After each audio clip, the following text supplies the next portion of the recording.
Dios te bendiga, nuevamente conectados para compartir la palabra de Dios. Hay un versículo que estaba recordando que dice, donde hay 2 o 3 conectados en mi nombre, allí estoy yo en medio de ellos. Dios tiene una conexión infalible que es el Espíritu Santo morando en tu vida. Él ha hecho todo lo necesario para estar 24 horas online contigo. Solamente espera que te conectes y puedas hablar y Él también pueda hablar contigo. Vamos a orar en este momento y le invito a todos los que están en tu casa, a todos los familiares, a todos que compartan esta oración conmigo. Cierra tus ojos. Padre, en el nombre de Jesús te damos gracias por la salvación en Cristo Jesús y también te damos gracias por la vida que nos has regalado y la oportunidad de trabajar y de tener una familia. Te damos gracias por todas estas bendiciones, pero también te pedimos, Señor, que nos bendigas cada día en la familia y también en la vida espiritual. Te lo rogamos en el nombre de Jesús. Amén y amén. Compartimos en el Evangelio según San Juan, capítulo 9, y el tema que vamos a tratar es el testimonio del ciego de nacimiento. En los primeros versículos, hasta el 12, Jesús hace lodo y lo unta al ciego con ese lodo y lo manda a lavarse, y entonces cuando se lava en el estanque de Siloé recibe la vista. Y aquí en el versículo 11 del capítulo 9 dice, cuando los vecinos le preguntan, ¿vos sos el ciego, el que estaba mendigando? Y él dice, aquel hombre que se llama Jesús hizo lodo, me untó los ojos y me dijo, ve al Siloé y lávate. Y fui y me lavé y recibí la vista. Esto ya hemos compartido y la enseñanza en estos 12 versículos es que cuando alguien tiene un encuentro con Jesús, siempre es una bendición para nuestra vida. Siempre recibimos de parte de Jesús una bendición. Y lo siguiente es que compartimos esa bendición con otros porque damos el testimonio de lo que Jesús ha hecho en nuestra vida. Ahora vamos a compartir desde el versículo 13 al 23.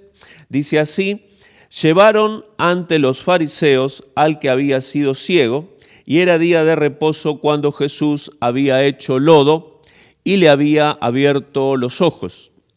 Volvieron pues a preguntarle también los fariseos cómo había recibido la vista. Él les dijo, me puso lodo sobre los ojos y me lavé y veo.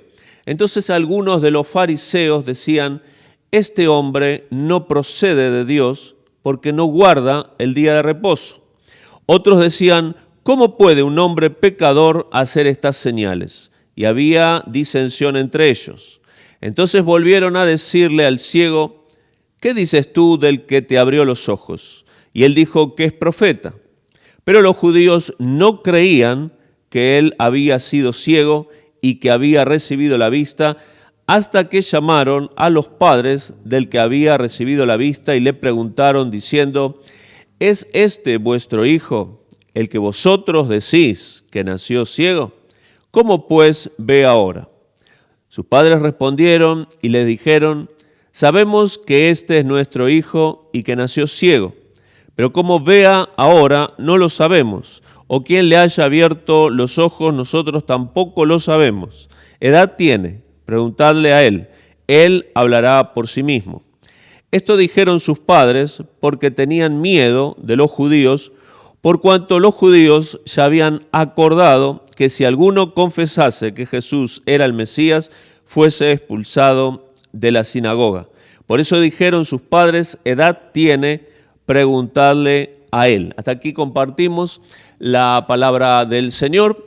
Lo primero que ha hecho el ciego cuando recibió la vista por un milagro que hizo Jesús es dar testimonio de Jesús. Así que aquí compartimos el testimonio que el ciego de nacimiento da sobre el Señor Jesús. Y lo primero con lo que él se enfrenta es con las tradiciones de los fariseos. Dice aquí que están los fariseos, versículo 13, y los fariseos eran un grupo religioso entre los judíos que eran muy estrictos con el cumplimiento de la ley. Ellos eran prácticamente fanáticos por cumplir la ley, pero no la cumplían a la manera de Dios, la cumplían a su manera, con rigideces, con obligaciones, con presiones, pero la forma de vivir la palabra de Dios no es por obligación ni porque tengo que cumplir ciertos mandamientos. La única forma de vivir la vida cristiana es el amor de Dios, vivir con el amor de Dios la vida cristiana y también con la fe en el Señor. Esto quiere decir que si querés vivir verdaderamente la vida cristiana, no puedes vivirla si estás tratando de cumplir, sino que debe ser vivida con amor y fe en el Señor Jesús. Y en el versículo 14 habla del día de reposo. Era un día muy importante para los judíos. Dios había establecido el día sábado para que los hombres descansaran y buscaran a Dios. Pero aquí otra vez los fariseos lo viven a su manera, entonces eran tan estrictos y tan rígidos con ellos mismos y con las personas que no era un día de alegría y de buscar a Dios, sino que era un día en el cual había que cumplir muchos requisitos. Tuvimos la oportunidad con mi esposa de ir a la Tierra Santa, a Israel, y nos tocó vivir un día de reposo, un sábado, el Sabbat, como se llama, y estuvimos allí en el hotel y veíamos la diferencia que había con los otros días, el cumplimiento riguroso que había sobre ese día. Por ejemplo, lo que más me llamó la atención es los ascensores que en ese día estaban programados para que las puertas se abran y se cierren solas y que nadie tenga que apretar el botón para llamar al ascensor, porque ellos consideran que accionar una máquina es trabajo. Como Dios había dicho que no debían trabajar, entonces están programados los ascensores para que todas esas 24 horas vaya subiendo y bajando de a un piso y se abran las puertas y se cierren.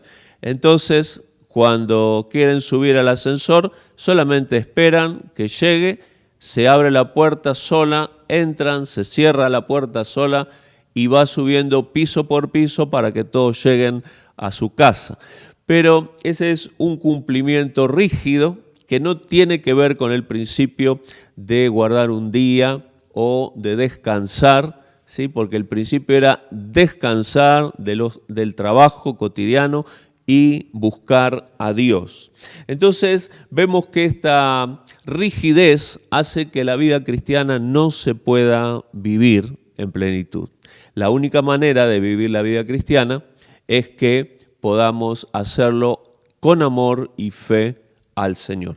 Y luego él va con los fariseos y le preguntan allí los fariseos, y ahora enfrenta no solo las tradiciones de los fariseos, sino directamente a los fariseos. El que daba testimonio ahora tiene que enfrentar a los fariseos.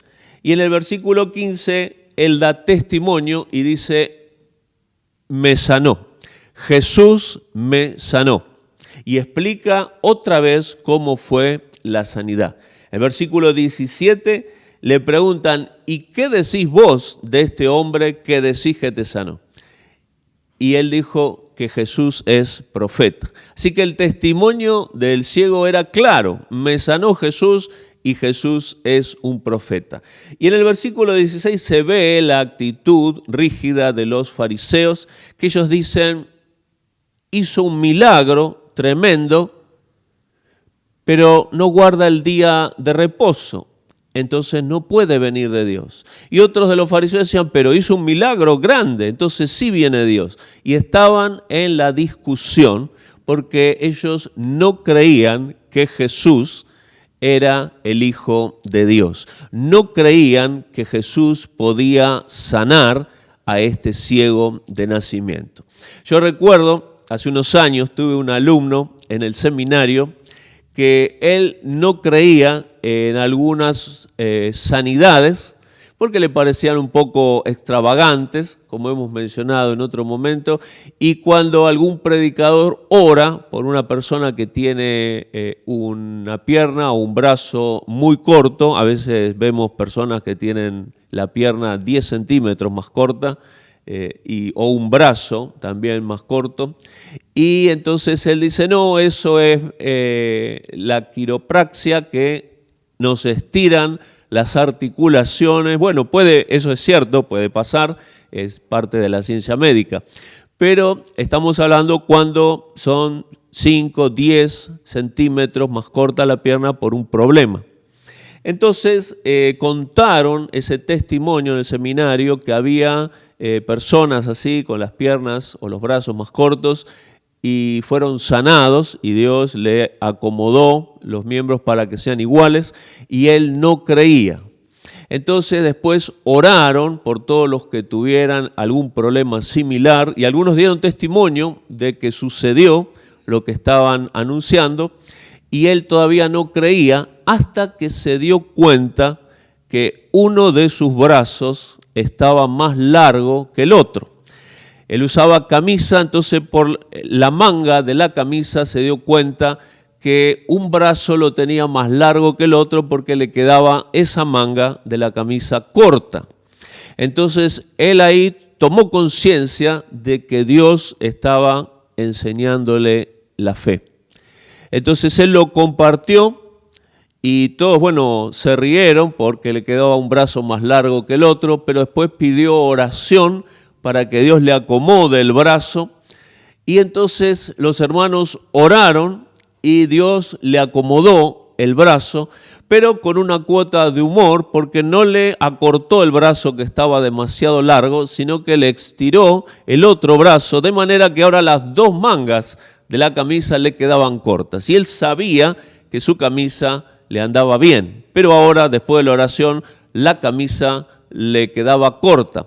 Entonces se fue a su habitación y se probó las otras camisas que tenía y se dio cuenta que todas las camisas que tenía en su placar ahora todas le quedaban cortas. Así que tuvo que ir a comprar nuevas camisas para andar con las camisas no cortas. Entonces estamos diciendo que aunque fue un poco humorístico, a veces Dios nos tiene que hablar de estas maneras para que creamos que Jesús puede hacer el milagro. Jesús puede hacer la sanidad para tu vida. Tenemos que creer que Jesús puede sanar. Y después, más adelante, en el versículo 18, se enfrenta otra vez con la incredulidad de los fariseos, porque ellos no solo no creían que Jesús podía sanar, tampoco creían, versículo 18, que él había sido ciego y que había recibido la vista. Entonces, como no les alcanzaba el testimonio del ciego, llamaron a sus padres. La incredulidad produce fanáticos negadores de la realidad. Lo ven con sus ojos y no lo acepta su mente, porque no puede ser verdad, dicen. Pero lo están viendo con sus ojos y niegan la verdad porque no pueden aceptar que Jesús le ha hecho una sanidad. Y entonces llaman a sus padres y sus padres dicen, él es grande, así que pregúntenle a él. Y esto lo dice la Escritura porque ya todos los judíos y los fariseos se habían puesto de acuerdo que si alguien de la congregación confesaba que Jesús era el Mesías, que fuera expulsado de la sinagoga. Así que por temor a quedarse sin congregación, se lavaron las manos y dijeron, pregúntenle a él, nosotros no sabemos nada. Entonces el ciego de nacimiento tuvo que enfrentar una nueva situación de incredulidad. No solo no creían que Jesús era el que sanaba, sino que tampoco creían que Jesús era el Mesías. Para nosotros, la gran conclusión es que debemos creer en Jesús como nuestro sanador, pero también como nuestro Mesías Salvador. Entonces, la vida cristiana, si la sometemos a rigideces, no puede ser vivida. Pero si abrís tu corazón al amor y a la fe para creer en el Señor, entonces vas a tener una vida cristiana positiva y productiva. Yo te animo a que cierres tus ojos y oramos al Señor. Seguramente alguna necesidad tenés, esto es inherente al ser humano, así que vamos a orar al Señor para que el Señor te bendiga y entonces así vamos a recibir también tu testimonio. Padre, en el nombre de Jesús te damos gracias por Jesucristo, que ha muerto en la cruz para darnos vida y vida en abundancia, no solo en la vida venidera, sino también en este mundo. Te damos gracias porque sabemos y creemos que Jesús es el que sana nuestras enfermedades y nuestras dolencias. Oramos por todos los hermanos y hermanas de la iglesia para que reciban sanidad si están enfermos. Y también oramos por nuestro barrio para que puedan conocer a Jesús y recibir la bendición de lo alto. Oramos, Señor, para que nos des esta gracia de creer tu palabra y poder recibir la bendición. Señor, al recibir la bendición también queremos dar testimonio de lo que tú has hecho. Danos valentía, danos fe, danos fuerza para dar testimonio de lo que tú has hecho. En el nombre de Jesús, amén y amén. Que Dios te bendiga, nos vemos pronto.